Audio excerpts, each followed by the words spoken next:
Scott Jennings. Trump appears to have brought on Papadopoulos with little vetting to show he had a foreign policy team. Hay says Stupidity brought Papadopoulos, now a problem, into Trump's orbit.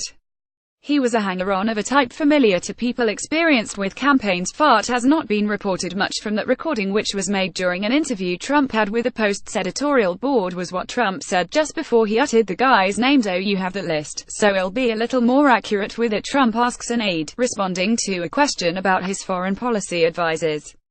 We don't know how much Trump actually knew about who was on the list, but he begins reading notes from a piece of paper. One suspects, from his delivery, that if Jason Voorhees had been listed, Trump would have read his name and said hockey player. Excellent guy. The list of advisors produced for the Washington Post editorial board and, later, the photo op meeting, were likely nothing more than ham-handed marketing tactics designed to quell concerns over whether Trump was getting sound or any foreign policy advice.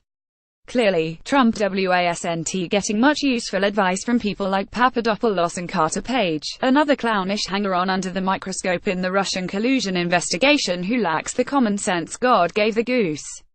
Page appeared on television in a bizarre attempt to insert himself into this unfolding story Monday night after the Papadopoulos news landed, casually stating he might have discussed Russia with Papadopoulos via email.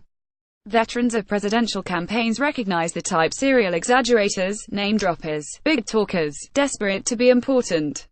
As the Washington Post found, Papadopoulos had an already slim resume that was either exaggerated or false.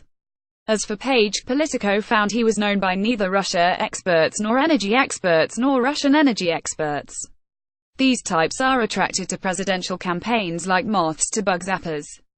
The difference here is that the Trump apparatus at that point in the campaign lacked the judgment and experience to filter out the suck-ups.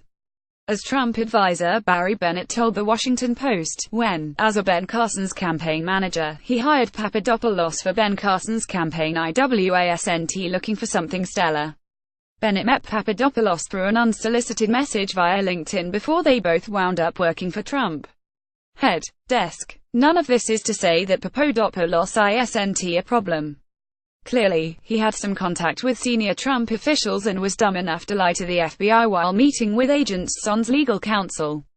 And clearly the Russians saw Papadopoulos as a target for cultivation, further proof they were probing the Trump campaign for soft spots. This cocktail of stupid wasn't mixed, however, because Papadopoulos was being groomed as the next Henry Kissinger.